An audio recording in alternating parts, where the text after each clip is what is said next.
नमस्कार, स्वागत है आपका डीबी लाइव ब्रेकिंग में। मैं हूं समीर आत्मज मिश्र और मेरे साथ हैं अमलेंदु उपाध्याय। बिहार में मतदाता सूची को लेकर और नए वहां पर तमाम जो रिपोर्ट्स आ रही हैं वो इस बात का खुलासा करती जा रही हैं कि चुनाव आयोग अचानक ये स्पेशल रिव्यू कराने पर क्यों तुला हुआ था और क्यों उसने अचानक ये फरमान जारी किया है। खबरें यहां तक आ रही हैं कि मतदाता सूची के पुनरीक्षण में वहां भारतीय जनता पार्टी के कार्यकर्ता और पदाधिकारी तक लगे हुए हैं। इस बात को लेकर आशंकाएं शुरू से ही जताई जा रही थी, लेकिन अब उस तरह के विजुअल्स और उस तरह की रिपोर्ट्स आ रही हैं, उस तरह के वीडियो सामने आ रहे हैं, तस्वीरें सामने आ रही हैं, जिसको लेकर हंगामा मचा हुआ है।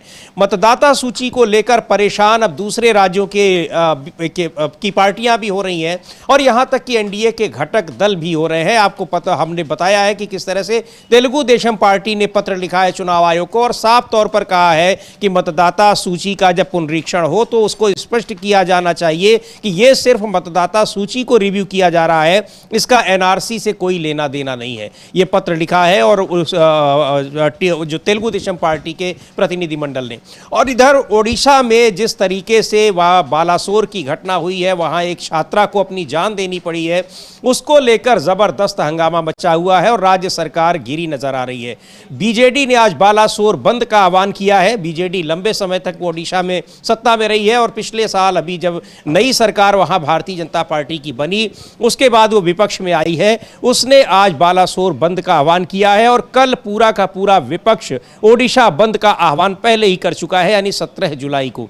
तो इस तरीके से ओडिशा में जबरदस्त इस मामले पर सरकार से जवाब मांगा जा रहा है, लेकिन अब तक कोई कार्रवाई नहीं की गई है। इस पूरी प्रक्रिया में राज्य सरकार और वहां का जो शिक्षा विभाग है, जिस तरीके से उसमें इसको इग्नोर करने की कोशिश की गई, छात्रा की शिकायत को इग्नोर करने की कोशिश की गई, उससे उसको जान देने पर मजबूर होना पड़ा। इस बात को लेकर पूरा राज्य वहाँ पर एक नाराज़गी है, गुस्सा है। और इस बीच में असम के एक दिन दौरे पर कांग्रेस के राष्ट्रीय अध्यक्ष मल्लिकार्जुन खड़गे और लोकसभा में नेता प्रतिपक्ष राहुल गांधी असम पहुंचे हैं। वहाँ कार्यकर्ताओं से बात करेंगे, लेकिन वहाँ भी एनआरसी का मुद्दा एक बार फिर गर्म होने जा रहा है। वहाँ आशंका जताई जा रही है इस तरह की मतदाता सूची के रिव्यू की भी। और मुख्यमंत्री हिमंता बिस्वा शर्मा पर बड़े आरोप लगाए हैं कांग्रेस पार्टी ने कि वो एक तरीके से वहाँ एक रियल एस्टेट के व्यक्ति की तरह काम कर रहे हैं और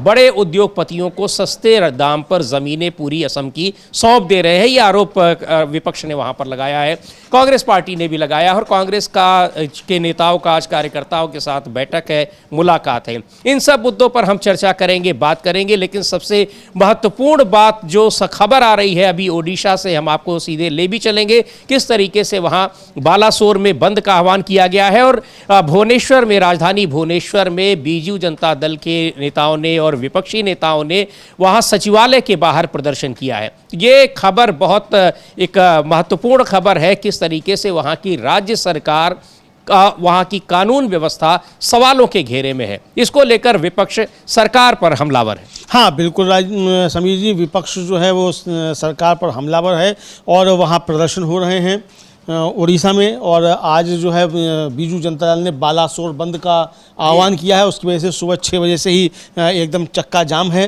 जगह जगह ट्रक और बसों की लाइनें लगी हुई हैं। वो भी हम दिखाएंगे कि किस तरीके से वहाँ चक्का जाम हो रहा है। और एक ड्राइवर जो है उससे पूछा जा रहा है तो बता रहा है कि हम सुबह 6 बजे से यहाँ हैं। सचिवालय को घेरा है बीजू जनता दल कांग्रेस के कार्यकर्ताओं ने, वहाँ लाठीचार्ज हुआ है और पानी की बौछार छोड़ी गई है। और विपक्ष का कहना यह है कि सरकार जो है वो पूरी बेशर्मी के साथ अपराधियों के साथ खड़ी हुई है और जो केंद्रीय शिक्षा मंत्री हैं धर्मेंद्र प्रधान और वहाँ के सांसद और विधायक और अधिकारी जो हैं उनका इस्तीफा मांगा जा रहा है। और कल वहाँ विपक्षी दलों का उड़ीसा बंद का आह्वान है, पूरे उड़ीसा का। और कल शाम को मोमबत्ती मार्च जो है वो निकाला है कांग्रेस ने। तो कांग्रेस की जो प्रदेश अध्यक्ष हैं भक्ति चरण दास, उन्होंने कल शाम को अपनी बात रखी है इसको लेकर, उसको भी हम लोग सुन पाएंगे। जी बिल्कुल। बिल्कुल कांग्रेस के प्रदेश अध्यक्ष ओडिशा में भक्त चरण दास को हम लोग सुनेंगे और इस मुद्दे पर वहां छात्रा की जो जान गई है, अखिल भारतीय विद्यार्थी परिषद की वो छात्रा थी और उसने यौन उत्पीड़न को लेकर अपने विभागाध्यक्ष के खिलाफ आरोप लगाए हैं बालासोर में और उस पर कोई कार्रवाई नहीं की गई। आरोप यही है अब तक जो बातें पता लगी हैं और इन सारी चीज़ों से सबके पास जहां भी हो सकता था उस छात्रा ने अपनी शिकायत दर्ज कराई। वहां पर जिम्मेदार लोगों के पास, न सिर्फ कॉलेज प्रशासन के पास बल्कि वो पार्टी के लोगों के पास भी गई, सरकार में से जुड़े लोगों के पास भी गई, लेकिन उसकी कोई सुनवाई नहीं हुई और आखिरकार उसको मजबूर होकर अपनी जान देनी पड़ी। सुन लेते हैं भक्त चरण दास क्या कह रहे हैं। लेकिन इस मामले में पूरी सरकार इस समय घिरी हुई नजर आ रही है, लोगों में गुस्सा है और आज बालासोर बंद का आह्वान किया है बीजू जनता दल ने और कल आह्वान किया है पूरे विपक्ष ने ओडिशा बंद का। भक्त चरण दास को सुन लेते हैं। बालेश्वर की बेटी के लिए कैंडल यात्रा कर रहे हैं। एक बहादुर लड़की अन्याय के खिलाफ लड़ता रहा, पुलिस के पास गया, थाना के पास गया, एसपी के पास गया, एजुकेशन सेक्रेटरी को बोला, सबके पास गया और सीएम तक भी लिखा और केंद्र मंत्री तक लिखा, एसपी कलेक्टर सबका दरवाजा खटखटाया, एमएलए के पास गया, एमपी के पास गया, फिर भी केस रजिस्टर नहीं हुआ।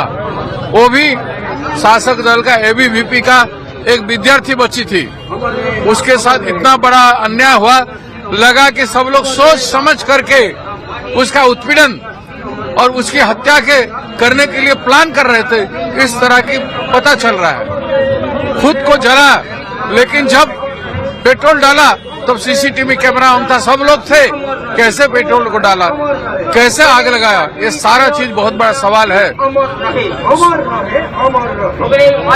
विद्यार्थी बच्ची को सोच समझ करके इन लोगों ने, भारतीय जनता पार्टी के प्रमुख लोगों ने, जिम्मेदार लोगों ने, जो न्याय दे सकते थे, गिरफ्तार कर सकते थे, पुलिस को आदेश दे सकते थे, उन लोगों ने सब चुप रहा, जिसके कारण आज वो हम लोगों के बीच नहीं है। उसको श्रद्धांजलि के लिए, उसकी आत्मा की शांति के लिए कैंडल यात्रा हम लोग कर रहे हैं और अभी शोक सभा। ये भक्त चरण दास थे, ओडिशा कांग्रेस के प्रदेश अध्यक्ष, और किस तरीके से जो पूरी घटना हुई है उस छात्रा को उसको अपनी जान देने पर मजबूर होना पड़ा है, वो बता रहे हैं। इसको लेकर पूरे राज्य में गुस्सा है। आज बालासोर बंद का आह्वान किया गया है और कल पूरे ओडिशा में बंद का आह्वान है और पूरा विपक्ष इसमें एक साथ इस बंद का आह्वान किया गया है। इसको लेकर वहाँ नाराजगी देखी जा सकती है और ये अभी जो तस्वीरें आ रही हैं, ये कोलकाता चेन्नई राजमार्ग पूरा वहां पर इस समय जाम लगा हुआ है, बंद का ये असर है और बालासोर बंद का आह्वान किया है बीजू जनता दल ने। इसमें हम कुछ वहां के जो ट्रक ड्राइवर्स हैं, काफ़ी देर से वो इसमें फंसे हुए हैं, उनसे भी उनकी बातें भी सुनेंगे वो क्या कह रहे हैं। लेकिन इस मुद्दे पर राज्य सरकार बुरी तरह से घिरी नजर आ रही है और सबसे ज़्यादा जो हैरानी की बात है कि जो छात्रा है वो अखिल भारतीय विद्यार्थी परिषद यानी सत्तारूढ़ पार्टी का ही जो छात्र इकाई है उसी से जुड़ी हुई थी। हाँ, वो सत्तारूढ़ दल की छात्र इकाई जो उससे ही जुड़ी हुई थी और उसने ये कहा जाता है कि धर्मेंद्र प्रधान से लेकर वहाँ के स्थानीय सांसद जो थे उन तक और विधायक तक और डीएम तक और प्रिंसिपल तक सबसे कहा। उसके पिता की एक बाइट वायरल हो रही है जिसमें वो कह रहे हैं कि उनकी पुत्री जो थी वो प्रिंसिपल से मिलने गई और उसके बाद बाहर निकलकर उसने आत्मदाह कर लिया। तो आखिर क्या कहा गया उससे अकेले में कि जिसकी वजह से उसने एक कदम उठाया। तो अब उस प्रिंसिपल को जो है वो कह रहे हैं कि इस पर हत्या का मुकदमा जो है चलना चाहिए।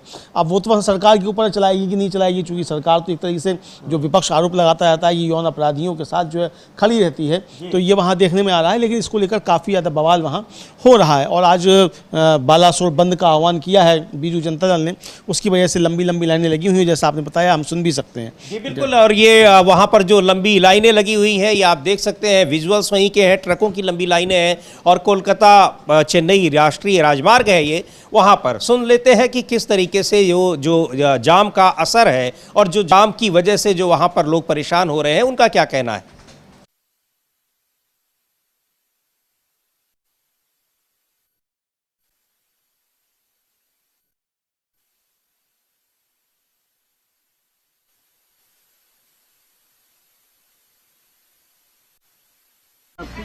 सुबह से 6 बजे से रुकता है इधर से, कुछ खाना नहीं है। अभी बंगाल जाने का गाड़ी है सिलगुड़ी का, इधर कुछ खाता नहीं है, कोई सब्जी नहीं है, कुछ पानी मिलता नहीं है, कैसे रुकता है मालूम नहीं। कहाँ से? आंध्रा से। कितने घंटे से रुके? ये 6 बजे, सुबह से 6 बजे तक रुकता है इधर से। जाओगे कहाँ जाओगे? तो सिलगुड़ी जाना है। क्या परेशानी हो रहा है, मतलब परेशान क्या क्यों है? परेशान क्या है, कभी गाड़ी छोड़ना तो अभी चल जाएंगे, तो इधर कुछ खाता नहीं है, सुबह से चावल नहीं है, सब्जी नहीं है, पानी नहीं है, स्ट्राइक कर रहा है इधर में। स्ट्राइक के बारे में कुछ पता है? हम पता नहीं है, कौन गाड़ी खड़ा कर दिए।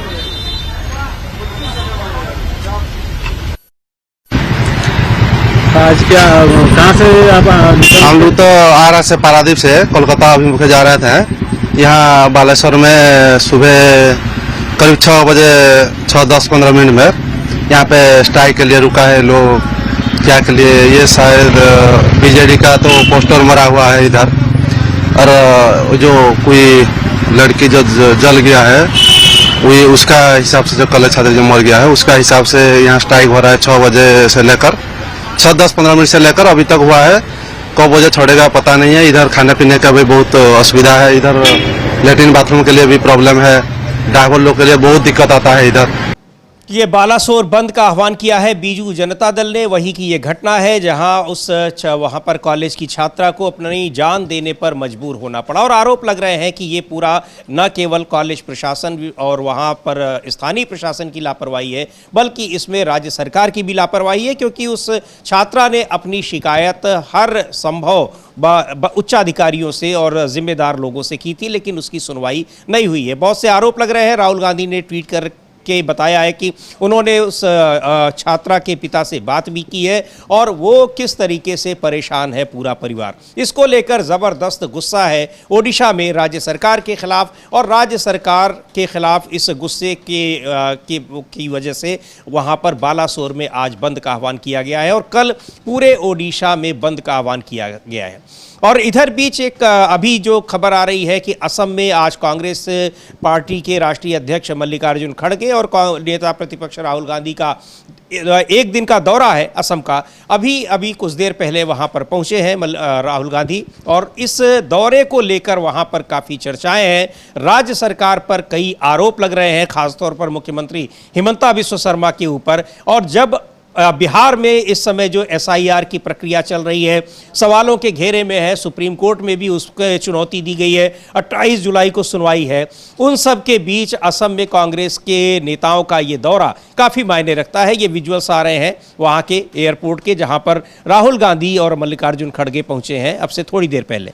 जी बिल्कुल समीर जी, राहुल गांधी और मल्लिकार्जुन खड़गे पहुंच चुके हैं, और जब वो कार्यक्रम में जाएंगे तो वो भी हम लोग सीधा दिखाएंगे, प्रसारण करेंगे उसका कि वहाँ क्या चल रहा है, राहुल गांधी क्या कह रहे हैं और मल्लिकार्जुन खड़गे क्या कह रहे हैं। कल असम के जो मुख्यमंत्री, जो कांग्रेस के अध्यक्ष गौरव गोगोई, उन्होंने इसको लेकर उनकी राहुल गांधी और खड़गे की यात्रा जो है कार्यक्रम है उसको लेकर अपनी बातें रखी थी।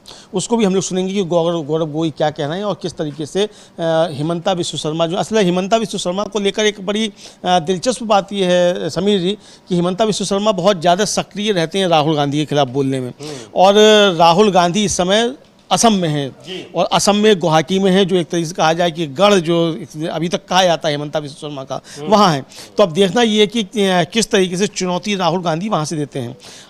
असम में चुनाव अभी नहीं है, बिहार के बाद वहाँ चुनाव होगा, लेकिन तैयारियां अभी से शुरू हो गई हैं चुनाव की, ये देखा जा सकता है। और राहुल गांधी और मल्लिकार्जुन खड़गे जो पहुँचे हैं तो वहाँ वो अपने कार्यकर्ताओं से बातचीत करेंगे, सांसदों विधायकों से बातचीत करेंगे, कई बैठकों उनको सुन लेते हैं गौरव गोगोई क्या बता रहे हैं, क्या कार्यक्रम है राहुल गांधी का और मल्लिकार्जुन खड़गे का असम में। लेकिन असम में भी सरकार तमाम आरोपों से घिरी हुई है और विपक्ष लगातार वहाँ पर राज्य सरकार के खिलाफ हमलावर है। सुनते हैं पहले गौरव गोगोई जो प्रदेश कांग्रेस अध्यक्ष हैं असम के, वो क्या कह रहे हैं।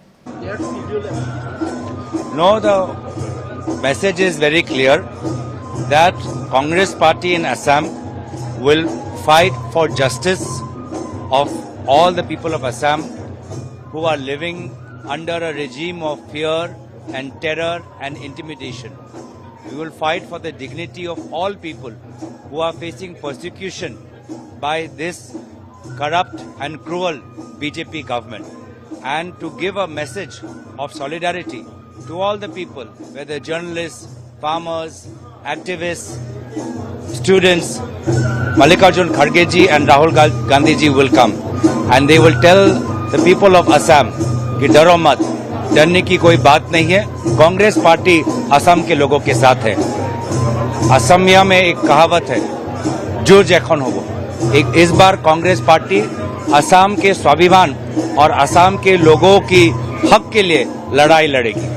So yesterday the Assam Chief Minister said in the press conference that his targeted demonstration 1 million has actually tried to change the demography of the state. And he said that this move has been started in the Upper Assam also. After this the Lower Assam and the Middle Assam.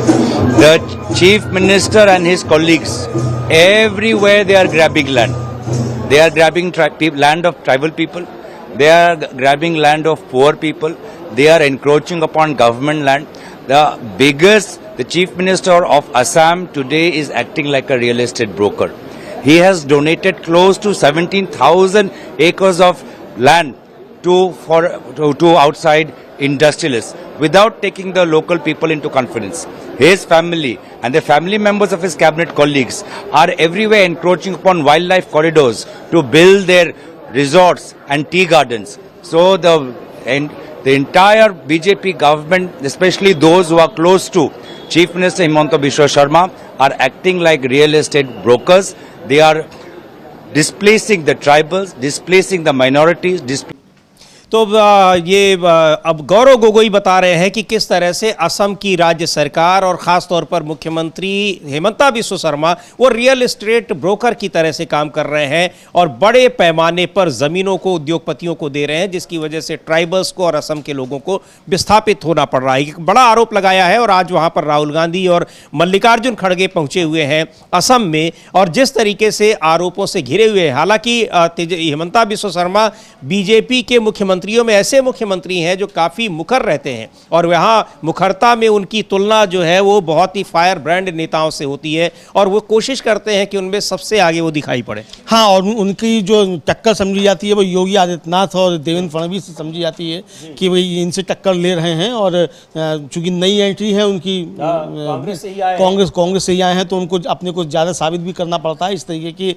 बातें होती रहती हैं और काफ़ी ज़्यादा आक्रामक राहुल गांधी को लेकर और कांग्रेस को लेकर रहते हैं हेमंता बिस्वा शर्मा। लेकिन समीर जी, राहुल गांधी ने आज वो बालासोर की जो घटना थी उस पर भी उसके लड़की के परिजनों से बातचीत की और उसका उन्होंने ट्वीट भी किया राहुल गांधी ने। वो भी हम लोग दिखाएंगे कि उन्होंने क्या बात की और ट्वीट में उन्होंने लिखा क्या राहुल गांधी ने। उसके बाद ठीक है, उसको ट्वीट किया है। बालासोर में जो घटना हुई है, राहुल गांधी ने वहाँ असम पहुँचने से पहले और उन्होंने ये ट्वीट करके बताया है कि उन्होंने उसकी लड़की के पिता से, परिजनों से उनसे बात की है फ़ोन पर और उन्होंने बताया कि किस तरह से ये पूरी घटना हुई जिसकी वजह से ये पूरा वहां पर राज्य उस गुस्से में है और उसको लेकर बंद का आह्वान किया गया है।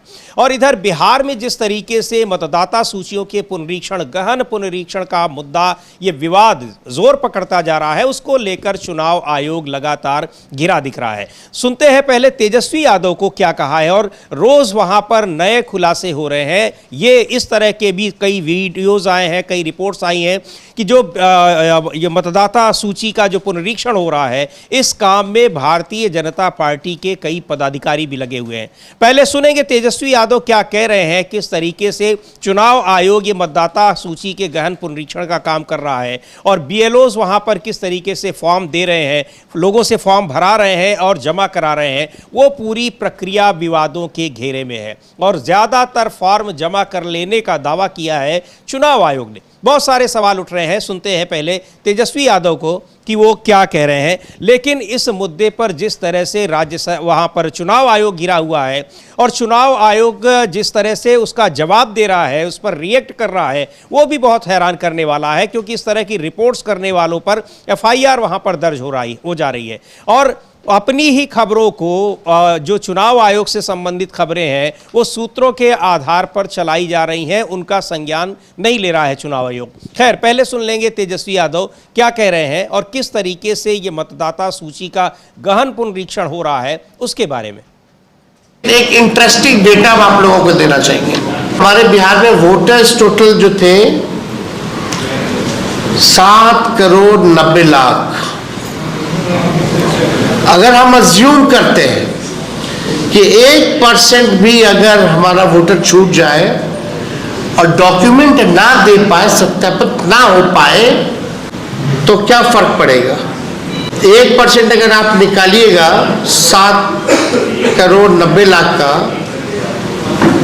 तो टोटल 243 सीट्स में ये बन जाते हैं 7,90,000 वोटर्स।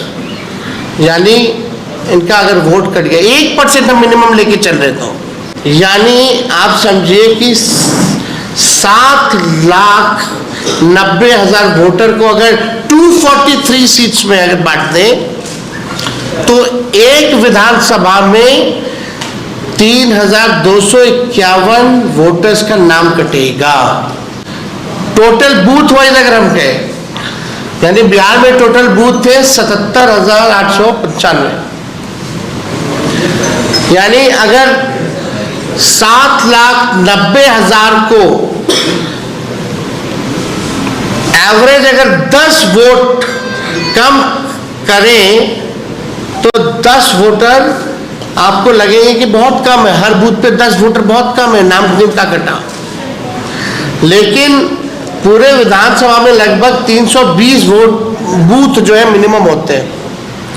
अगर 320 बूथ से अगर हम लोग जोड़ेंगे 10 वोटर, यानी हर बूथ पे 10 वोटर का नाम कट गया, टोटल 320 बूथ का, तो ये संख्या हो जाती है 3200।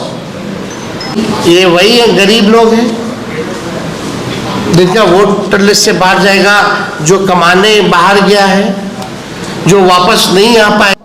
तो ये किस तरीके से अगर थोड़े थोड़े हर बूथ पर वोट बदल दिए जाते हैं या उनमें कुछ हेर फेर कर दिया जाता है, जीत हार में वो कैसे तब्दील हो जाते हैं, ये बता रहे हैं तेजस्वी यादव। और ये पूरा खेल जो चुनाव आयोग पर जो आरोप लग रहे हैं मतदाता सूची के पुनरीक्षण के, उससे पहले भी चुनावी प्रक्रिया में मतदाता सूची में छेड़छाड़ करने और हेर फेर करने, बड़ी संख्या में लोगों के नाम काट देने और ऐसे लोगों के नाम जोड़ देने की खबरें आई जिनके जो वास्तव में एग्जिस्ट ही नहीं करते थे, चाहे महाराष्ट्र हो, चाहे दिल्ली हो, हरियाणा हो, कई राज्यों में इस तरह की खबरें आई हैं। और अब बिहार में तो पूरी की पूरी मतदाता सूची का ही गहन पुनरीक्षण करा रहा है चुनाव आयोग, जिसमें साफ तौर पर विपक्ष का आरोप है कि लाखों की संख्या में मतदाताओं को बाहर करने का फैसला का ये एक तरह से षड्यंत्र है, साजिश है। हालांकि चुनाव आयोग खुद भी कह चुका है कि इस पूरी प्रक्रिया में लाखों लोग मतदाता सूची से बाहर हो जाएंगे। ये बात उसने शुरू में कही थी जब इस नियम को लागू किया गया था। हाँ, और जब प्रतिनिधिमंडल था इंडिया गठबंधन का मिलने गया था, उससे कहा था कि 20% तो बाहर हो ही जाने हैं। जब 20% बाहर हो ही जाने, फिर चुनाव आयोग क्यों बता रहा है कि 86% फॉर्म उसने ले ही लिए? तो इसको लेकर भी बहुत सारे सवाल उठाए। और जो गणित समझाया है तेजस्वी यादव ने, वो काफ़ी ज़्यादा महत्वपूर्ण समीर, जो ये समझ में आ रहा है कि इसके पीछे क्या हो सकता है। तेजस्वी यादव का साफ साफ कहना है कि 2015 का जो विधानसभा हुआ था, का चुनाव हुआ था, उसमें 3000 से कम मतों से हार जीत वाली जो थी वो कुल 15 सीटें थीं। और जो 2020 का चुनाव हुआ उसमें 3000 से कम वोटों से हार जीत वाली कुल 35 सीटें थीं। सारा खेल इन 35 सीटों पर किया जा रहा है। और ये कहना है कि और अगर 5000 से कम अंतर से हार जीत वाली सीटों को गिने तो 2015 में 32 सीटें और 2020 में 52 सीटें थीं। और ये अधिकांश सीटें जो हैं वो बीजेपी या उसके सहयोगी दल जीते। 5,000 से कम वाली। तो सारा खेल इन्हीं वोटों को एडजस्ट करने का है कि इन सीटों पर विपक्ष के वोट काट दिए जाएं और अपने पक्ष में मामला कर लिया जाए। इसी के लिए चुनाव आयोग ये एसआईआर कर रहा है। ये तेजस्वी यादव का खुला खुला आरोप है।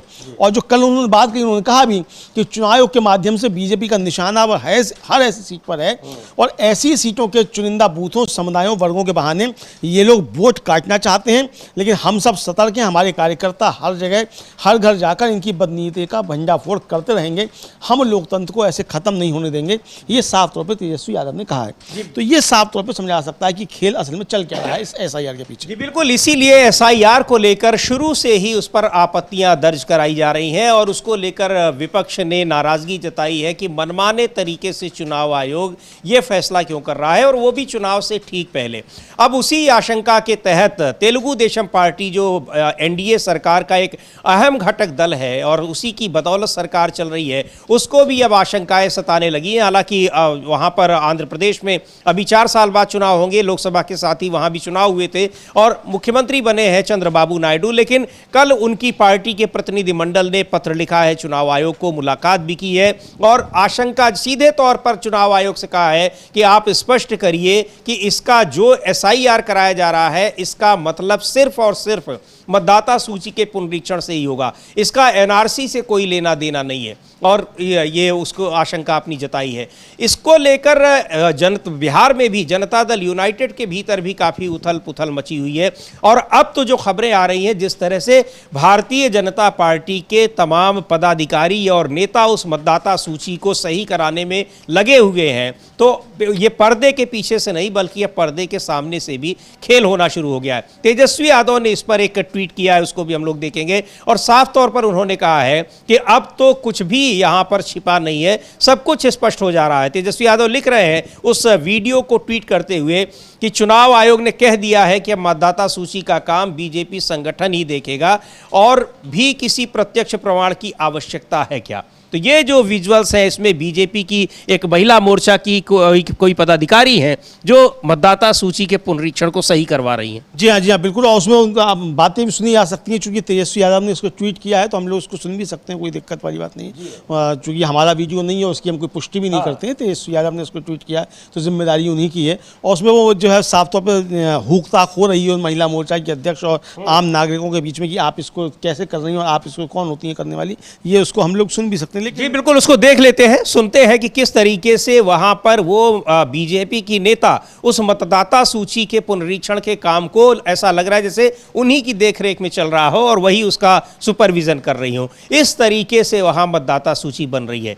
BLO कैसे गांव-गांव तक जा रहे हैं, ये खबरें, ये रिपोर्ट्स लगातार आई रही हैं। अधूरे फॉर्म जमा किए जा रहे हैं, अधूरी सारी चीज़ें की जा रही हैं। कई लोगों के यहाँ कई गांव में BLO पहुंचे ही नहीं है और चुनाव आयोग दावा कर रहा है कि अब 10-12% ही बचा रह गया है, बाकी उसने सारे फॉर्म इकट्ठे कर लिए। हाँ बिल्कुल, ये बताया जा रहा है कि 10-12% ही बचा है और बाकी सब 86% तो वो बता रहे हैं सब कर ही चुके हैं, 86% वो कर चुके हैं और बाकी जो है वो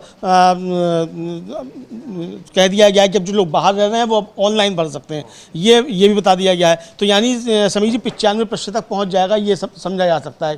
भाई 10% लोग तो बाहर हैं ही कम से कम, तो वो 10% लोग जो बाहर से वो भी उसको भरेंगे, अब ये भी समझा जा सकता है। तो इसको लेकर काफ़ी ज़्यादा सवाल जो वो हैं और चुनाव आयोग पर सवाल बहुत ज़्यादा उठ रहे हैं कि चुनाव आयोग भारतीय जनता पार्टी के एजेंडे को लागू कर रहा है, ये आरोप लग रहे हैं। इधर आपने जो NRC का जिक्र किया समीर जी, खबरें दो हैं। एक तो खबर ये है कि कल जो तेलुगु देशम का प्रतिनिधिमंडल मिला था चुनाव आयोग से, हम लोगों ने उसकी चर्चा भी की थी कि चिट्ठी लिखी है, वो चिट्ठी लिखी नहीं है बल्कि वो जो प्रतिनिधिमंडल मिला उस प्रतिनिधिमंडल ने वो पार्टी की तरफ से चिट्ठी चुनाव आयोग को दी है। यानी वो किसी व्यक्ति या विशेष की चिट्ठी नहीं है, वो पूरी पार्टी की तरफ से चिट्ठी है और वो चिट्ठी दी गई है और उसमें इस पर आपत्ति जताई गई है और कहा गया है कि वहाँ भी ये SIR इस तरह से नहीं हो और पूरे देश में तो किसी हाल में नहीं हो। बहुत सख्त आपत्ति आई है और ये एक तरीके से NDA के अंदर टूटन समझी जा सकती है और ये समझा जा रहा है कि शायद नीतीश कुमार ने चंद्रबाबू नायडू से संपर्क करके चिट्ठी भिजवाई है। चूंकि बिहार में चुनाव है तो नीतीश कुमार ये दिखाना नहीं चाहते कि NDA में कुछ गड़बड़ है, तो नीतीश कुमार ने चंद्रबाबू नायडू के जरिए ये चाल चली है ताकि चुनाव आयोग पर दबाव डाला जा सके। चूंकि इसमें वोट चंद्रबाबू उनकी पार्टी को, तेलुगु देशम पार्टी को अभी देने की क्या जरूरत है? 4 साल बाद उनके यहाँ चुनाव होने, लेकिन बिल्कुल आप सही कह रहे हैं कि ये नीतीश कुमार का ही दबाव होगा या उनके कहने पर नायडू ने अपने प्रतिनिधिमंडल को भेजा चुनाव आयोग के पास। यह दूसरी तरफ एक खबर ये भी है कि जो असम सरकार है वो चुनाव आयोग से कह रही है कि जब आप यहाँ SIR करें तो उसमें NRC को शामिल करें, चूंकि हमारे यहाँ NRC हो चुकी है। ये असम का NRC, ठीक है, असम में NRC हो चुकी है और उस NRC का नतीजा क्या हुआ था कि 15 या 16 लाख का बताया गया कि वो उसमें विदेशी हैं और मालूम पड़ा 14 लाख उसमें हिंदू हैं और फिर उसके बाद भी वो हटा दिया गया और सारे जो थे वो अब धीरे धीरे सबको बताया जा रहा है कि सब भारतीय हैं। ये सब आ रहा है और खुद जो असम के मुख्यमंत्री वो कह रहे हैं कि ऐसा कोई मामला है तो आप उसमें विदेशी नागरिकता प्राधिकरण में मत जाइए, आप CA के जरिए आ जाइए। तो वहाँ ये भी अब शुरू हो गया है। तो यानी NRC का नुकसान वहाँ किसको हुआ ये समझ में आ गया। तो अब NRC को तो लागू नहीं किया जा रहा, लेकिन NRC जैसी चीज़ जो है वो पिछले दरवाजे से चुनाव के जरिए लागू कराई जा रही है, ये विपक्ष का आरोप है। तो पहले हम लोग सुन लेते हैं तेजस्वी यादव ने जो वीडियो जारी किया है कि महिला मोर्चा वाला, वो उसके बाद फिर जयराम रमेश जो कांग्रेस के सांसद हैं और महासचिव संचार भी हैं, उन्होंने भी बिहार में SIR की प्रक्रिया को लेकर काफ़ी गंभीर आरोप लगाए हैं और उनका साफ तौर पर कहना है कि इसके पीछे 7 कल्याण मार्ग यानी कि प्रधानमंत्री निवास जो है वो है इसके पीछे, यानी इसके लिए सीधे सीधे प्रधानमंत्री जिम्मेदार हैं। जी बिल्कुल। पहले देखते हैं जो तेजस्वी यादव ने जो ट्वीट किया है, जिन विजुअल्स को, जो वीडियो ट्वीट किया है और जिसमें बीजेपी के वर्कर्स, बीजेपी के कार्यकर्ता, पदाधिकारी वो इस मतदाता पुनरीक्षण काम में किस तरीके से इन्वॉल्व हैं और वो उसमें कैसे दखल दे रहे हैं, वो सीधे सीधे दिखाई पड़ रहा है। और इसीलिए ट्वीट किया है, लिखा है तेजस्वी यादव ने कि अब इससे ज़्यादा प्रमाण चुनाव आयोग को क्या चाहिए। देखते हैं क्या हो रहा है। वोटरों को घर घर नहीं जाके यहाँ बुला के काम कराया जा रहा है।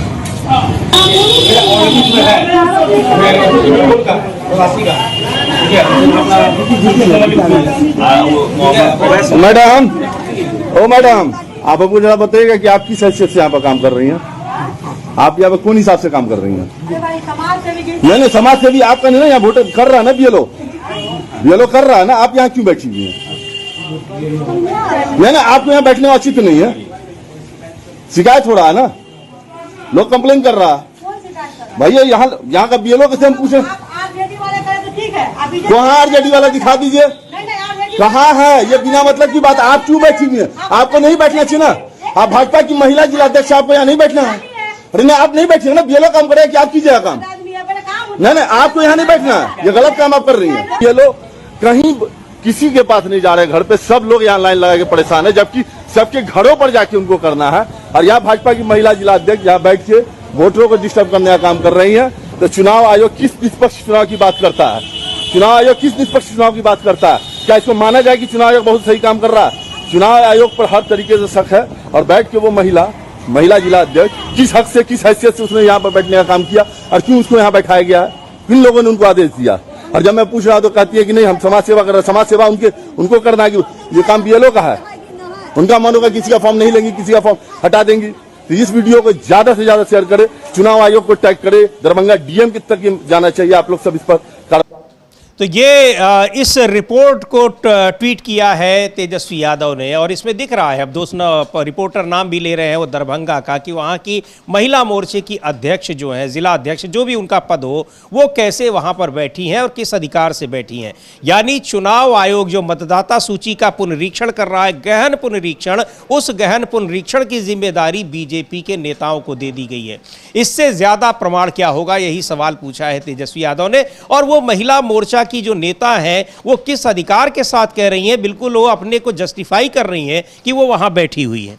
हाँ बिल्कुल, ऐसे उनको कि वास्तव में किसी ने जिम्मेदारी दी हो कि आप यहाँ पर बैठिए। हाँ, अब वो बता रही है कि समाज सेवा करनी, तो ये समाज सेवा जो है, ये समाज सेवा तो क्या है, इसका मतलब ये समाज सेवा इसी तरीके की है। अब जो आरोप लग रहे हैं कि चुनाव आयोग ने जो स्वयं सेवक भर्ती किए हैं वो यही स्वयं सेवक हैं, बीजेपी के कार्यकर्ता ही स्वयं सेवक बनाए गए हैं, जिसको लेकर अखिलेश यादव ने भी सवाल उठाए थे कि ये स्वयं सेवक कौन है, इनकी पहले जाँच होनी चाहिए। तो अब ये आरोप साफ तौर पर दिखाई पड़ रहे हैं कि ये जो लगाए जा रहे हैं चुनाव के ऊपर, वो आरोप कहीं ना कहीं सच होते हुए नजर आ रहे हैं। चूंकि विपक्ष अब जिस तरीके से कर रहा है इन चीज़ों को सामने लाकर, उससे साफ समझाया जा सकता है कि मामला बहुत ज़्यादा गड़बड़ है। अब चुनाव आयोग इसको भी क्या फेक ठहराएगा, इसको भी क्या मिसलीडिंग करेगा?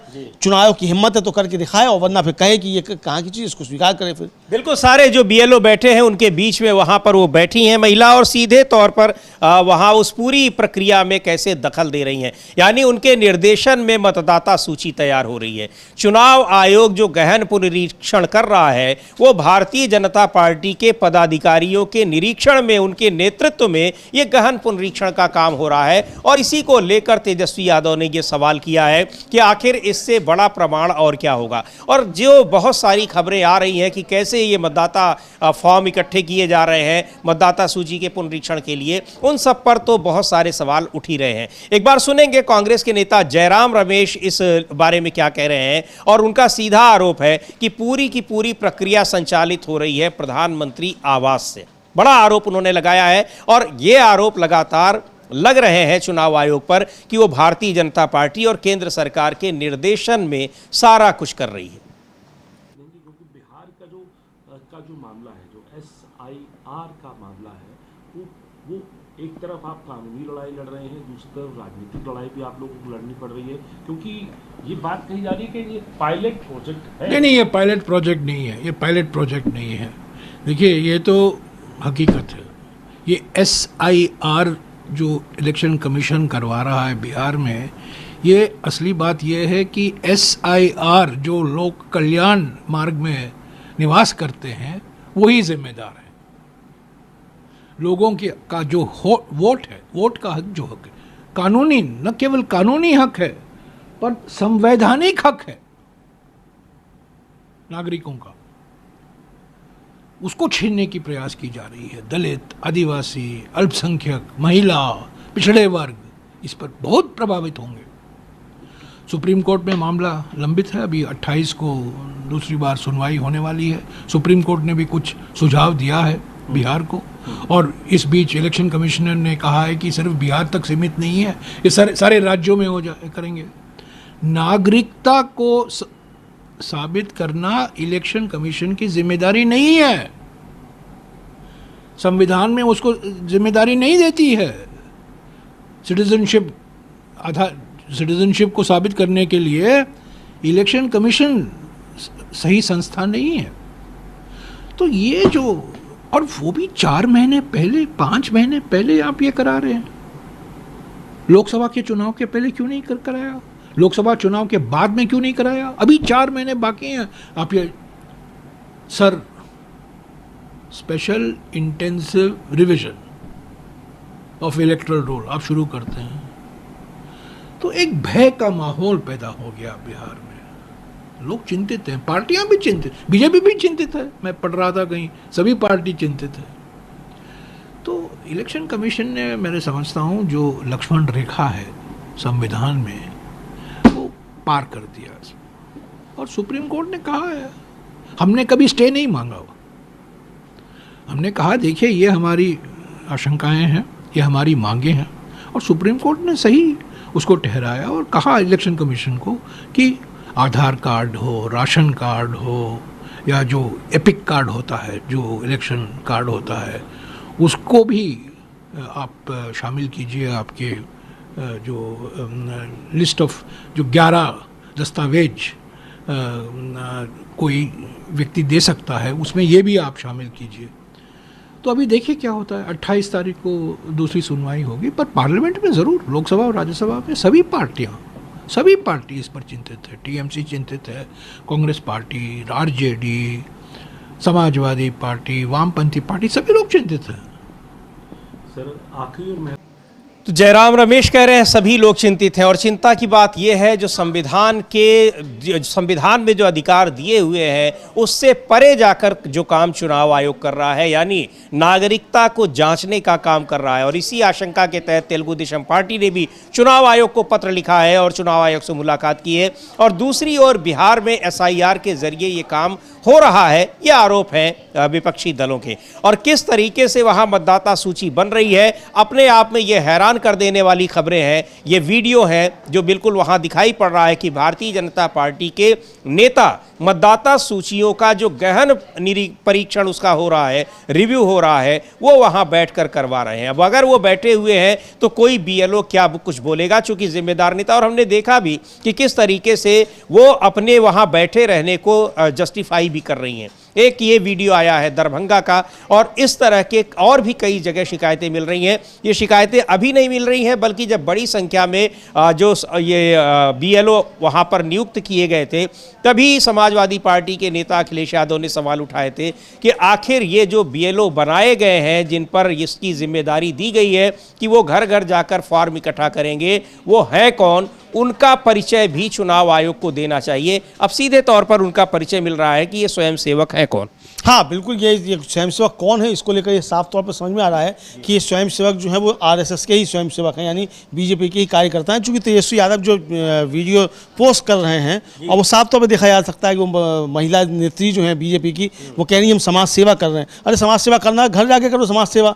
जहाँ BLO बैठा हुआ है तो वहाँ बैठ के आप कैसे बैठी हुई हैं? और चुनाव आयोग इस पर खामोश है, बता रहा है मिसलीडिंग है सब कुछ, इसको भी पता है मिसलीडिंग है, और वरना फिर FIR दर्ज करा है उस महिला नेत्री के ऊपर जो बैठी। हालांकि मिसलीडिंग इसको अभी नहीं बताया है, फेक न्यूज़ नहीं बताया है, बता देता है आमतौर पर। इसको नहीं बताया है, लेकिन जिस तरीके से यूट्यूबर पे FIR दर्ज कराई है, तो इस पर भी FIR दर्ज करा इस महिला नेत्री पर चुनाव आयोग, तो होना चाहिए।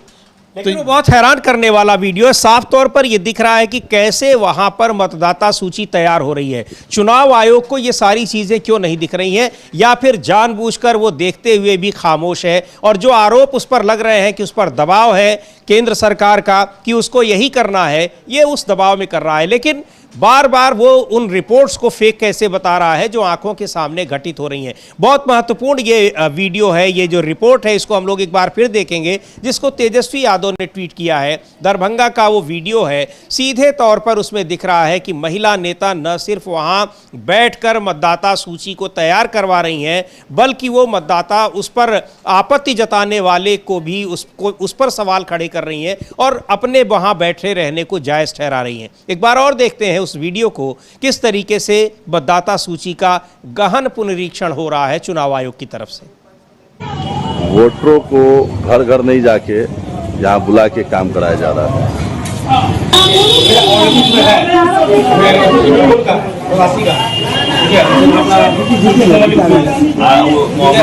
मैडम, ओ मैडम, आप हमको जरा बताइएगा कि आप किस हैसियत से यहाँ पर काम कर रही हैं? आप यहाँ पे कौन हिसाब से काम कर रही हैं? नहीं, समाज सेवी आपका नहीं ना, यहाँ वोट कर रहा है ना, बीएलओ कर रहा है ना, आप यहाँ क्यों बैठी हुई हैं? नहीं, आपको यहाँ बैठने में उचित नहीं है। शिकायत हो रहा है ना, लोग कंप्लेन कर रहा है। भैया यहाँ का बीएलओ कैसे हम पूछे? कहाँ आरजेडी वाला दिखा दीजिए, कहाँ है? ये बिना मतलब की बात, आप क्यों बैठी हुई है? आपको नहीं बैठना चाहिए ना। आप भाजपा की महिला जिला अध्यक्ष, आपको यहाँ नहीं बैठना है। अरे नहीं, आप नहीं बैठिए ना, बीएलओ काम करेगा कि आप कीजिएगा काम? नहीं, आपको यहाँ नहीं बैठना है, ये गलत काम आप कर रही हैं। बीएलओ कहीं किसी के पास नहीं जा रहे, घर पे सब लोग यहाँ लाइन लगा के परेशान है, जबकि सबके घरों पर जाके उनको करना है। और यहाँ भाजपा की महिला जिला अध्यक्ष यहाँ बैठ के वोटरों को डिस्टर्ब करने। तो ये बीजेपी की महिला जिला अध्यक्ष, और वो किस तरीके से वहां बैठी हैं, बता रही समाज सेवा। ये भी पूछ रही हैं कि शिकायत कौन कर रहा है, क्योंकि उनको कॉन्फिडेंस है कि हमारी शिकायत कहीं नहीं हो सकती है। इसका मतलब उनको चुनाव आयोग से पूरा प्रोटेक्शन मिला हुआ है और कहा गया है कि आप वहां बैठिए, क्योंकि ये आरोप शुरू से ही विपक्ष लगा रहा है कि ये सूची किसके जरिए तैयार करवाई जा रही है, और अब वो सीधे सीधे चीजें दिख रही हैं। अब तक चुनाव आयोग ने, ये काफी देर हो चुकी है इस वीडियो के वायरल होने पर, और कई और जगहों पर, तेजस्वी यादव ने तो इसको ट्वीट किया ही है, ये वायरल वीडियो है, बहुत सारी जगहों पर ये दिख रहा है, लोग देख रहे हैं। अब तक ये चुनाव आयोग के पास नहीं पहुंचा है। हाँ, चुनाव आयोग के पास ये पहुंचेगा भी नहीं समीर जी, क्योंकि चुनाव आयोग के पास जो चीज़ें पहुंचती हैं वो उसके मतलब की पहुंचती हैं। चुनाव आयोग के पास वो खबरें भी नहीं पहुंची जिसमें बताया गया कि बांग्लादेशी और म्यांमार के और नेपाल के जो हैं वो वोटर पकड़े गए हैं 35 लाख, जो चुनाव आयोग के हवाले से खबर छपी है, उसके सूत्रों के हवाले से। चुनाव आयोग ने अभी तक नहीं कहा कि उसके सूत्र नहीं है, किसी भी एक खबर हमने नहीं देखा कम से कम। ये तो चुनाव को ये पहुंचेगा भी नहीं, लेकिन चुनाव को ये पहुंचे ना पहुंचे, लेकिन चुनाव पर सवाल जरूर हो रहे हैं, और पूरी की पूरी प्रक्रिया जो सवालों के घेरे में है। और ये साफ तौर पे, जैसा कि जयराम रमेश ने साफ आरोप लगाया कि इसके पीछे 7 लोक कल्याण मार्ग यानी कि प्रधानमंत्री आवास है, यानी कि प्रधानमंत्री नरेंद्र मोदी हैं। और यही बात कृष्णा अल्लावरू ने कही थी कि इसके पीछे बीजेपी के 2 बड़े नेता हैं, ये चुनाव आयोग कुछ नहीं है, चुनाव तो केवल उसको एग्जीक्यूट कर रहा है। तो ये आरोप अब खुलकर लगने लगे हैं और जनता भी ये समझ रही है। समीर जी, आप तो जमीन पर थे, वहाँ लोगों ने भी आपसे कहा कि चुनाव आयोग नहीं, ये तो बीजेपी कर रही है, नरेंद्र मोदी और अमित शाह कर रहे हैं। ये लोगों ने आपसे, चुनाव आयोग का पता भी बहुत सारे लोग ये कह रहे हैं कि सरकार ये करवा रही है। हाँ, तो सीधे तौर पर तो यानी ये मैसेज एक है। और जो हम लोगों ने चर्चा की थी कि बीजेपी के नेता जो BL संतोष महासचिव, वो जब पहुंचे तो उन्होंने पार्टी के पदाधिकारियों के साथ बैठक की, वहाँ चिंता जताई गई कि जनता में संदेश यही है कि इसको बीजेपी कर रही है। तो अब जाएंगे वो 19 जुलाई से जो है घर घर जाएंगे, लोगों को समझाएंगे कि हम नहीं कर रहे, इसको चुनाव आयोग कर रहा है। लेकिन जो संदेश जाना था वो तो जा चुका। बिल्कुल। तो ये अब भारतीय जनता पार्टी के ऊपर लगातार सवाल इसको लेकर बहुत ज़्यादा उठ रहे हैं। तो ये सवाल उठ रहे हैं बीजेपी पर भी, सरकार पर भी, और चुनाव आयोग तो इसमें घिरा ही है कि किस तरह से मतदाता सूची के पुनरीक्षण का को जो एक षड्यंत्र विपक्षी दल बता रहे थे, वो षड्यंत्र सीधे तमाम प्रमाणों के आधार पर दिखाई पड़ रहा है। बीजेपी के नेता बैठकर मतदाता सूची तैयार कर रहे हैं। BLO को कहा गया था कि वो घर घर जाकर करेंगे, लेकिन एक जगह बैठकर तमाम BLO फॉर्म बुला रहे हैं, अपने से भर रहे हैं और अपने ही तरीके से उसको वहां पर जो फॉर्म भरे जाने हैं वो वहां अपलोड किया जा रहा है। ये सीधे तौर पर दिख रहा है। BLO गांव में नहीं जा रहे हैं, और जहां जा भी रहे हैं तो लोगों को वो रिसीविंग फॉर्म नहीं दे रहे हैं, यानी लोगों को ये पता ही नहीं है चल पाएगा कि उन्होंने फॉर्म भरा है या नहीं भरा है। बहुत सारे लूप होल्स हैं, बहुत सारी चीज़ें हैं जो सामने निकल कर आ रही हैं और ये दिखा रही हैं कि मतदाता सूची में किस तरीके से खेल हो रहा है और एक मजाक बनकर रह गया है पूरा का पूरा जो SIR है, यानी स्पेशल इंटेंसिव रिवीजन। इसको लेकर सवाल उठ रहे हैं, सुप्रीम कोर्ट में भी मामला है, लेकिन चुनाव आयोग इसको जस्टिफाई कर रहा है, वो अपना सही बता रहा है और जल्दी से जल्दी सारे फॉर्म भर लेने का दावा कर रहा है, कोशिश भी कर रहा है। 86 जो वहां पर % बता रहा है कि उसके पास फॉर्म इकट्ठे हो गए हैं, यानी अब कुछ ही बचे हुए हैं। ये अभी तक तो माना जा रहा था कि बहुत सारे लोग लिस्ट से बाहर हो जाएंगे, लेकिन सवाल यह है कि जब सारे लोग फॉर्म ही जमा कर दे रहे हैं तो फिर लिस्ट से बाहर कौन होगा?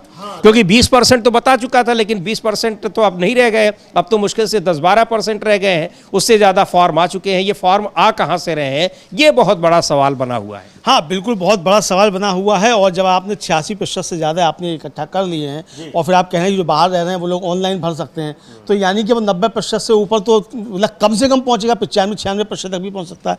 और 2-3% तो भाई ठीक है, वो ईमानदारी का हो सकता है कि जो लोग जिनकी मृत्यु हो गई है उनके नाम कट जाए, लेकिन नए नाम जुड़ेंगे भी तो वो बराबर ही लगवा आ जाएगा। तो अब देखना ये कि चुनाव आयोग नाम किनके काटता है, जैसे कि उस चुनाव आयोग के सूत्रों के हवाले से ये खबर छप रही हो जिनका चुनाव आयोग खंडन नहीं कर रहा है, तो किनके नाम काटता है ये बताना पड़ेगा उसको कि चूंकि चुनाव आयोग का वकील कह चुका है सुप्रीम कोर्ट में कि एक भी मतदाता का नाम कटेगा तो हम उसको पहले नोटिस देंगे, लेकिन उस नोटिस पर क्या प्रक्रिया होगी, वो लंबी प्रक्रिया, उस पर भी चुनाव आयोग से सवाल पूछा था सुप्रीम कोर्ट ने।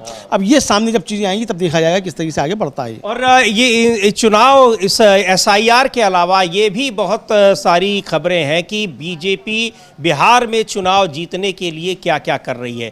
इसको लेकर NCP के नेता हैं रोहित पवार, उन्होंने बड़ा आरोप लगाया है कि जो महाराष्ट्र में मराठी और गैर मराठी विवाद चल रहा है उसके पीछे भी बिहार का चुनाव है, उससे शायद सत्तारूढ़ पार्टी को फायदा हो रहा होगा, इसलिए इस जो ये मुद्दा है गैर मराठी और मराठी का वो यहाँ पर छाया हुआ है। और न केवल बिहार में बल्कि मुंबई में भी म्यूनिसिपल कॉरपोरेशन का चुनाव है। इस वजह से एक बार सुन लेंगे किस तरीके से चुनाव की वजह से मराठी और गैर मराठी मुद्दे को हवा देने के आरोप लग रहे हैं महाराष्ट्र में सरकार पर, राज्य सरकार पर। बीजेपी में मंत्री है, उनका एक बार फिर बयान आया है कि मदरसा में बम और जो बंदूक है वो मिलते हैं, मदरसा में भी मराठी पढ़ा देती है, इस तरीके का स्टेटमेंट जो है बार बार वो देते हैं। स्पेसिफिक नहीं, नीतीश भाई का कैसे है, नीतीश भाई को ऊपर से फोन आता है, उनके बड़े नेताओं से फोन आता है और बोला जाता है कि आज ये बोल, और उनके फिर वो अपना विचार न लगाते हुए वो बोल जाते हैं।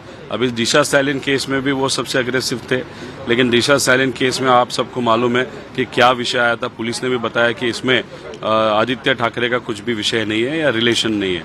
तो अगर आप अपना दिमाग न लगाते हुए कुछ भी बोलते जाओगे, और दूसरी बात अगर आपको लगता है यहाँ पे बंदूकें हैं या बम है, तो होम मिनिस्टर कौन है? आपका नेता ही है ना, तो उनको बताए कि आप जाके वहाँ पे इन्वेस्टिगेशन करो जहाँ पे बंदूकें बम है। और दूसरी बात, ये जो उर्दू, मराठी, हिंदी, ये जो विषय है ना, अभी एक देखो, हमारा क्या कहना है कि जो महाराष्ट्र में जन्मा है या महाराष्ट्र में रहता है उसको मराठी आती हो या न आती हो, लेकिन वो मराठी का मान सम्मान रखे, मराठी कल्चर का मान सम्मान रखे, वो हमारे लिए मराठी है।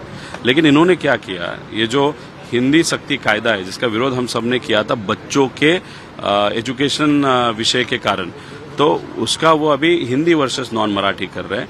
और नीतीश जी उनका नेताओं का सुनते हुए वो थोड़ा सा वहाँ पे कहीं तो भी हिंदू मुस्लिम करने की कोशिश कर रहे हैं, लेकिन इसके पीछे सिर्फ एक ही राजनीति है, बम्बई का इलेक्शन। और ये नॉन मराठी का विषय और थोड़ा सा गर्म किया जाएगा बिहार के इलेक्शन के लिए। अभी आज भी देखो अधिवेशन में ऐसे कुछ प्रश्न हैं जिस प्रश्न पे शायद वो हिंदू मुस्लिम करने का प्रयास ये सरकार के माध्यम से किया जाएगा। अभी अधिवेशन में वो विषय आएगा, देखते हैं अभी उनका उस बारे में रणनीति क्या है, लेकिन इसके पीछे एक ही रणनीति है, बम्बई का इलेक्शन। आपको लगता है कि सरकार दोहरी? तो मुंबई और बिहार के इलेक्शन की वजह से वहाँ मराठी और गैर मराठी का विवाद हो रहा है, ये आरोप लगा रहे हैं रोहित पवार, NCP के नेता हैं। लेकिन बिहार में चुनाव को लेकर जिस तरह से तैयारी भारतीय जनता पार्टी कर रही है, विपक्ष के मुताबिक चुनाव आयोग की मदद से, उसके अब प्रमाण सीधे सीधे दिखाई पड़ रहे हैं। कैसे वहां पर भारतीय जनता पार्टी के नेता बैठकर मतदाता सूची तैयार करा रहे हैं, और जब बीजेपी के नेता बैठकर वहां मतदाता सूची तैयार कराएंगे तो कैसी मतदाता सूची बनेगी, इसके बारे में बहुत ज्यादा सोचने की जरूरत नहीं है। हाँ बिल्कुल समीर जी, समझा जा सकता है कि बीजेपी ही मतदाता सूची तैयार कर रही है और बीजेपी ही मतदाता सूची प्रकाशित करेगी। ये अब आरोप सच होते हुए दिखाई पड़ रहे हैं, चूंकि इस तरीके के कई वीडियो सामने आ चुके हैं। इधर समीर जी, संसद का मानसून का सत्र शुरू होना है और उससे पहले विपक्ष की तैयारियां तेज हो गई हैं। कांग्रेस का कहना है कि सरकार इस सत्र में जम्मू कश्मीर और लद्दाख को पूर्ण राज्य का दर्जा देने का विधेयक संसद में लाए, और कांग्रेस ने के जो राष्ट्रीय अध्यक्ष मल्लिकार्जुन खड़गे और लोकसभा में नेता विपक्ष राहुल गांधी दोनों ने प्रधानमंत्री नरेंद्र मोदी को इस संबंध में एक पत्र लिखा है और सरकार से अनुरोध किया है कि वो केंद्र शासित प्रदेश लद्दाख को संविधान की 6वीं अनुसूची में शामिल करने के लिए विधेयक लाए। जी बिल्कुल, ये विधेयक इसको यानी जम्मू कश्मीर और लद्दाख को पूर्ण राज्य का दर्जा देने के लिए पत्र लिखा है, मांग की है, और 6वीं अनुसूची में लद्दाख को शामिल करने की मांग की है। मल्लिकार्जुन खड़गे और राहुल गांधी ने प्रधानमंत्री को पत्र लिखा है, मानसून सत्र में इसको लागू करने की मांग की है। चूंकि धारा 370 के हटने के बाद वहाँ पर 2 राज्य बने, जम्मू कश्मीर का जो विशेष दर्जा था खत्म करके वहाँ जम्मू कश्मीर और लद्दाख, अब उसको पूर्ण राज्य का दर्जा देने की मांग हो रही है। क्योंकि जिस तरह से वहाँ राज्य सरकार की स्थिति है, राज्य सरकार के पास कोई पावर नहीं है और राज्य के मुख्यमंत्री को वहाँ की पुलिस ही किस तरह से धक्के मारकर बाहर कर देती है, वो 2 दिन पहले हम लोगों ने वीडियो में देखा भी था। तो एक इस पर मानसून सत्र में बहस होने वाली है, चर्चा होने वाली है अगर मांग की गई है। लेकिन मानसून सत्र में जो मुद्दा सबसे ज़्यादा गर्म रहने का है, जिसकी संभावना जताई जा रही है, वो है पहलगाम का मुद्दा, ऑपरेशन सिंदूर का मुद्दा और फिर सीज फायर का मुद्दा, जिस पर सरकार बुरी तरह से घिरी हुई है। एक बार सुनते हैं, और कांग्रेस पार्टी के नेताओं ने कहा भी है कि हम इस मुद्दे पर चर्चा की मांग करेंगे, क्योंकि इस पर ना तो सरकार ने कोई सर्वदलीय बैठक बुलाई जिसमें प्रधानमंत्री पहुंचे हों, और ना ही विशेष सत्र की मांग स्वीकार की गई। तो अब इस पर संसद के मानसून सत्र में निश्चित तौर पर विपक्ष चर्चा की मांग करेगा और इसको लेकर विवाद बढ़ना तय है। एक बार सुन लेते हैं राज्यसभा में नेता जो उपनेता हैं प्रमोद तिवारी, वो क्या कह रहे हैं। उसमें आप लोगों का एजेंडा क्या है? देखिए, सबसे पहला एजेंडा होगा जिस क्रूरता, जिस नृशंसता के साथ पहलगाम में भारत की 26 बेटियों की मांग उजाड़ी गई है, और 2.5 महीने ज्यादा बीत रहा। कहां चले गए वो आतंकवादी? जमीन के नीचे या आसमान के ऊपर? कहां से लाए गए थे वो? ये सवाल उठने लगा है। मैं सिर्फ इतना कहना चाहता हूं कि वो मुद्दा और ऑपरेशन सिंदूर का मुद्दा कि हमारे बढ़ते कदम सेनाओं के वाशिंगटन से सीज फायर करा के रोके गए, हमारे जवानों के शौर्य और पराक्रम को एक कदम से क्यों रोका गया, ये हमारा पहला मुद्दा होगा। जिम्मेदारी, सजा दोनों मिलनी चाहिए आतंकवादियों को जो सजा नहीं दे पा रहे हैं, और ये घटना होती रही, एक पुलिस का सिपाही भी वहां तैनात नहीं था। बिहार में लोकतंत्र की हत्या, अब तो ये आवाज सिर्फ इंडिया गठबंधन नहीं उठा रहा है, इंडिया गठबंधन से भी, तेलुगु देशम से भी आवाज उठी। ये सिलसिलेवार लोकतंत्र की हत्या और इलेक्शन कमीशन जैसी संवैधानिक संस्था को उसमें हिस्सेदार बना देना मुद्दा उठेगा। महंगाई, बेरोजगारी, सरकार की कायरतापूर्ण, पूरी तरह असफल विदेश नीति की ऑपरेशन सिंदूर में हमारे साथ कोई खड़ा नहीं हुआ, ये मुद्दा भी उठेगा। बेरोजगारी, किसानों की समस्या, ये सारे मुद्दे होंगे। और सत्र के पहले, मैं तारीख नहीं कोई कह रहा हूं, इंडिया गठबंधन बैठेगा और जो मुद्दे हैं सिलसिलेवार कैसे लिए जाएं, इस पर हम बैठकर इंडिया गठबंधन में। तो ये मुद्दा संसद में किस तरीके से उसके पूरे आसार दिख रहे हैं कि पहलगाम के मुद्दे पर पूरा इंडिया गठबंधन यानी पूरा का पूरा विपक्ष सरकार को किस तरह से घेरेगा। और चूंकि उस पर लगातार मांग को जिस तरह से इग्नोर किया सरकार ने, उससे ये तय था कि मानसून सत्र में ये मुद्दा जोर शोर से उठना ही है और अब उसकी पूरी तैयारी की जा रही है, रणनीति बनाई जा रही है, जिसका जिक्र प्रमोद तिवारी कर रहे हैं। इसके अलावा भी तमाम मुद्दे हैं और चुनाव आयोग का जो ये मुद्दा है अमलेंदु जी, निश्चित तौर पर ये संसद के इस सत्र में भी, पहले भी क्योंकि राहुल गांधी ने पिछले सत्र में ही मांग की थी कि इस पर चर्चा होनी चाहिए, नहीं स्वीकार की गई, लेकिन अब बिहार में भी जिस तरह से हो रहा है तो अब ये चुनाव आयोग का मुद्दा संसद में जोर शोर से उठना, इसका भी तय दिखाई पड़ रहा है। हाँ बिल्कुल, आपको याद होगा कि जो लोकसभा अध्यक्ष थे उन्होंने टिप्पणी की थी कि मतदाता सूची क्या बीजेपी बनाती है, क्या सरकार बनाती है। तो राहुल गांधी ने कहा था कि हम सरकार नहीं बनाती है, लेकिन जो सरकार करती है उस पर चर्चा होनी चाहिए, चुनाव आयोग पर चर्चा होनी चाहिए। तो ये मसला फिर उठेगा, जो अब तर्क यही आएगा कि सरकार बनाती है क्या, सरकार बनाती नहीं है, लेकिन मुख्य चुनाव आयुक्त को सरकार नियुक्त कर रही है।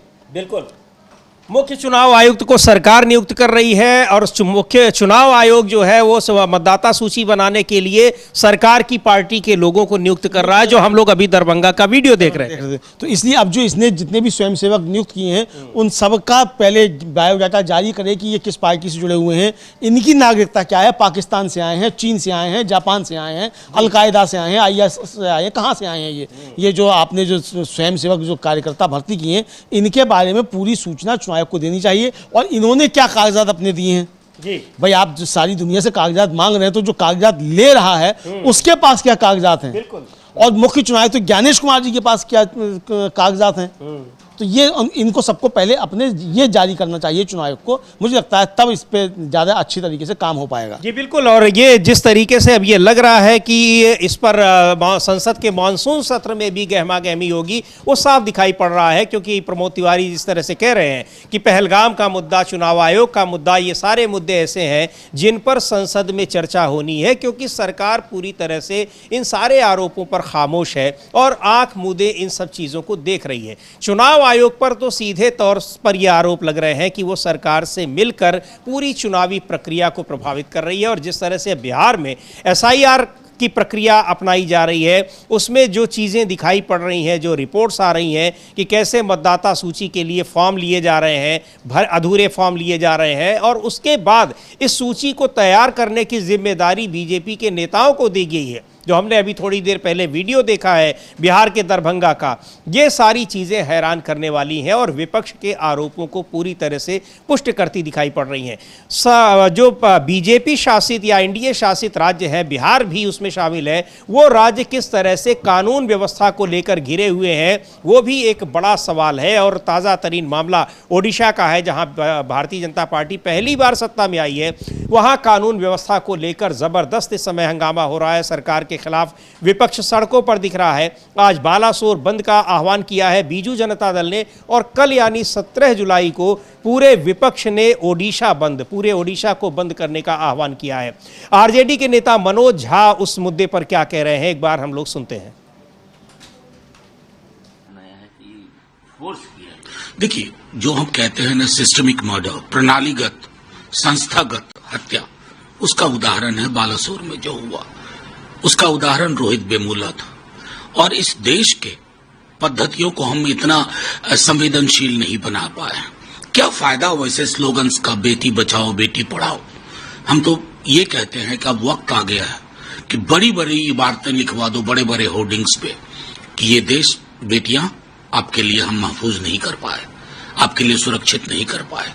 ये कम से कम एक ईमानदारी होनी चाहिए देश की ओर से, कोई भी सरकार हो।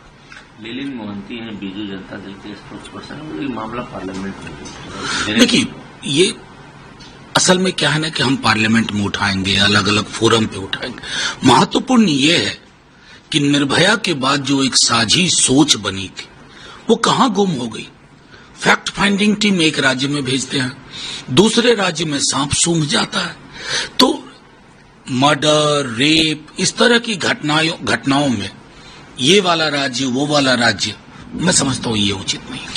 तो ये बड़ा सवाल उठा रहे हैं मनोज झा की बेटी बचाओ बेटी पढ़ाओ जैसे नारों से कुछ नहीं होने वाला है। जब यहाँ राज्य देखकर इस तरह की घटनाओं का संज्ञान लिया जाता है, ये हैरान करने वाली बात है। पिछले दिनों हरियाणा में भी इस तरह की घटना हुई है और उसके बाद यहाँ बालासोर में जो कुछ हुआ है, उस छात्रा को जो अपनी जान देने के लिए मजबूर होना पड़ा है, वो एक बहुत गंभीर मसला है और ओडिशा की राज्य सरकार इस मुद्दे पर बुरी तरह से घिरी हुई है। हाँ, बिल्कुल बुरी तरीके से घिरी हुई है ओडिशा की सरकार। और ये कहा जा रहा है कि इस तरह की घटनाएं नवीन पटनायक के समय में नहीं हुई और बीजेपी की सरकार आते ही इस तरह की घटनाएं शुरू हो गई।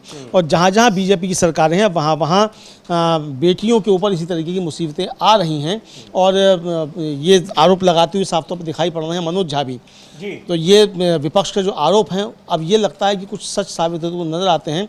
अगर ऐसा नहीं है तो बीजेपी को वहाँ कार्रवाई करनी चाहिए, चूँकि ये बातें आ रही हैं कि उस बेटी ने बीजेपी के नेताओं से भी संपर्क किया, वहाँ प्रशासनिक अधिकारियों से संपर्क किया, बीजेपी के सांसद से संपर्क किया, विधायक से संपर्क किया और जो केंद्रीय शिक्षा मंत्री धर्मेंद्र प्रधान उनको भी टैग करके उसने शिकायत की, लेकिन उस पर कोई कार्रवाई नहीं हुई।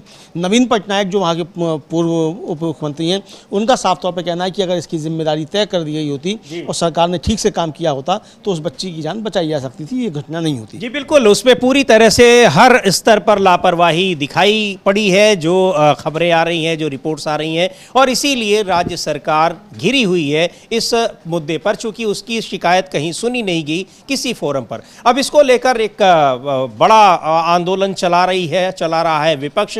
बालासोर बंद का आह्वान किया है आज बीजू जनता दल ने और कल पूरे विपक्ष ने ओडिशा बंद का आह्वान किया है। इस पर अब सरकार क्या करती है, किस तरह की कार्रवाई करती है जो भी दोषी हैं उनके खिलाफ, क्योंकि उनकी जो आंतरिक रिपोर्ट्स हैं उनमें जो भी अभियुक्त थे उनको क्लीन चिट दे दी गई थी, जबकि वो हर फोरम पर शिकायत कर रही थी पीड़ित छात्रा। खैर, अब इस पर क्या सरकार का रुख होता है ये देखने वाली बात होगी, लेकिन जिस तरह से तमाम राज्य सरकारों में जो बीजेपी शासित और एनडीए शासित राज्य सरकारें हैं, वहाँ कानून व्यवस्था को लेकर सरकारें जो घिरी हुई हैं और उन पर जो बीजेपी की चाहे वो वहाँ पर महिला आयोग हो, मानवाधिकार आयोग हो, उनकी कोई फैक्ट फाइंडिंग टीम नहीं दिखाई पड़ती है। वही सवाल उठा रहे थे मनोज झा कि आखिर इन सब घटनाओं को भी पार्टी देखकर क्यों इस पर कदम उठाया जाता है। बहुत सारे सवाल हैं, लेकिन सबसे बड़ा मुद्दा इस समय जो है वो बिहार में मतदाता सूची के गहन पुनरीक्षण का है,